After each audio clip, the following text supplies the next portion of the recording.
lo tenemos a Ricardo Rodríguez Silvero en línea. Muy buenos días, ¿cómo está, Ricardo? Bueno, ¿cómo anda?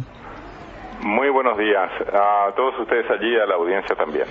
Bueno, Ricardo, esto de la inminencia de la suba del salario mínimo, que no superaría el 10%, el análisis que se hace a estas horas, por un lado tenemos las centrales que dicen si no es 25% vamos a ir a huelga general.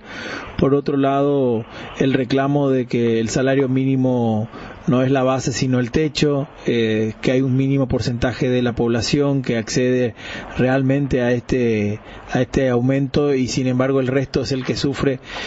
¿Cómo analizamos todo este abanico que se presenta con este nuevo tema del salario mínimo inminente, Ricardo? Hay que analizarlo desde el punto de vista legal primero, después desde el punto de vista económico y finalmente desde el punto de vista social. No necesariamente en ese orden, también se puede empezar con la parte social, pero como la parte legal hay que cumplirla sí o sí. Sí. Y bueno, si vamos a ser cumplidores del ordenamiento jurídico e institucional de la República, cuando el índice de precios al consumidor del Banco Central, sumado desde la última vez que se hizo el aumento del salario mínimo hasta hoy, llega a 9,5%, y bueno, eso es hasta enero, ¿verdad?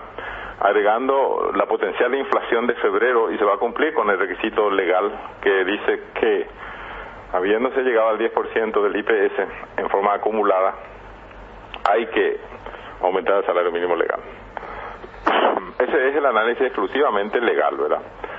Pero después tenemos que hacer el análisis económico, ¿verdad? Yo creo que lo ideal sería que en las empresas del país que estén en condiciones económicas y financieras de hacerlo, hay que remunerar no solamente un salario mínimo, sino adicionalmente también un salario por productividad. Eso en la mayoría de los casos es posible. Eso significa la persona percibe salario mínimo, pero si se demuestra que gracias a su intervención en el proceso de producción se ha podido aumentar vamos a suponer, digamos, en forma didáctica, 100 unidades el número de productos producidos atribuibles a esa persona, y esa persona necesita entonces una compensación adicional que se llama remuneración adicional por productividad. Si eso se logra en nuestro país sería magnífico desde el punto de vista económico, ¿verdad? Desde el punto de vista económico tenemos que tener en cuenta también que no todas las empresas del país están en condiciones de pagar el salario mínimo. Pensemos en las microempresas, por ejemplo, o en las pequeñas empresas.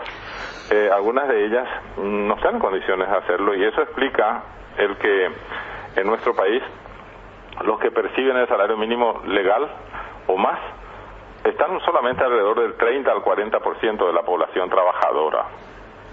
Es decir, que la inmensa mayoría está percibiendo sumas inferiores al salario mínimo legal. Se estima que alrededor del 30% está percibiendo entre 1 millón y 1.658.000 guaraníes, que es lo mismo que decir, en esa franja de más de 600.000 guaraníes que hay entre el salario mínimo hacia abajo hasta el millón, hay como un 30% de trabajadores, y que el resto es gente que está o subempleada o simplemente que no tiene trabajo. Y ahí está lo grave. Desde el punto de vista económico, estoy hablando del mercado del trabajo, que hay que tener en cuenta que hay que mejorar la situación no solamente de los trabajadores que tienen la fortuna, entre comillas, de percibir el salario mínimo legal o más, sino también la situación de todos aquellos que están percibiendo menos que el salario mínimo, que es la inmensa mayoría de la población trabajadora, ¿verdad? Sí.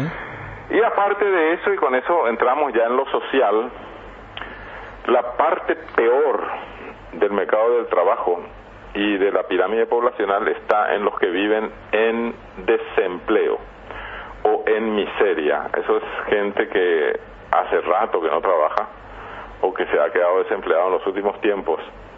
Esa gente sin trabajo y sin ingresos, si incluimos los números de habitantes del hogar también, o sea, no solamente la gente en edad de trabajar buscando trabajo, sino también, por ejemplo, los padres, los abuelos, los hijos, los nietos, y suman 1.200.000 personas. Las últimas estadísticas se manejan, hablan incluso de 1.300.000 personas que no tienen literalmente nada y que están pensando día a día qué comemos hoy y qué comemos mañana. Esa gente vive en miseria, y eso es lo que se llama la pobreza extrema. Eso no se soluciona fácilmente y por eso es que conviene que el sector público y el sector privado juntos desarrollen una estrategia de creación de puestos de trabajo, también para mano de obra no calificada.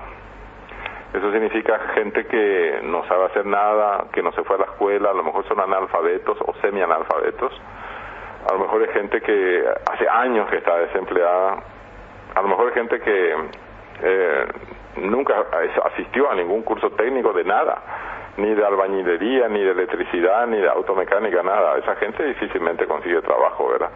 Por eso es que conviene poner énfasis en la creación de trabajo también para esa gente, es decir, también para la gente que no sabe hacer casi nada o que no sabe hacer absolutamente nada.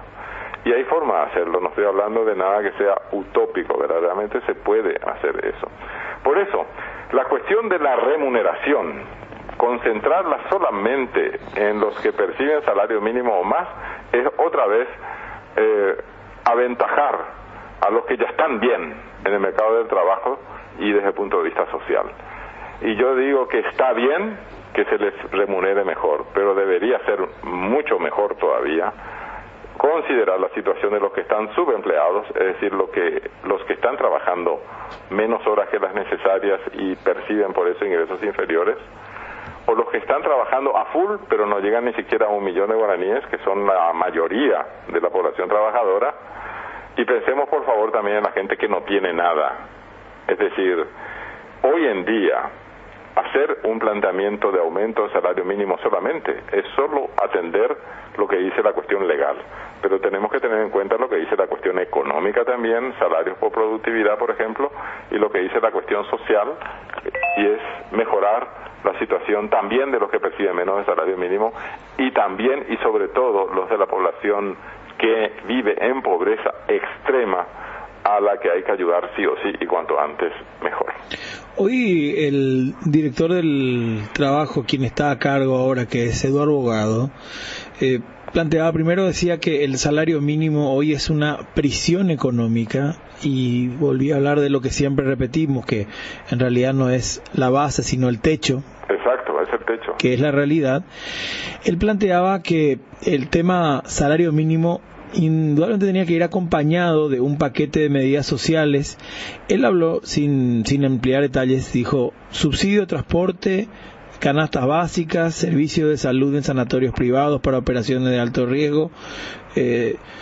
¿Cómo hacer que esto? Pues suena lindo, pero ¿cómo llevar a la práctica esto, Ricardo? Y bueno, toda política económica y social puede ser posible solamente si el Estado o sector público y el sector privado se ponen de acuerdo para formular políticas públicas desde el gobierno y desde el sector privado que hagan posible la creación de puestos de trabajo para mano de obra no calificada también.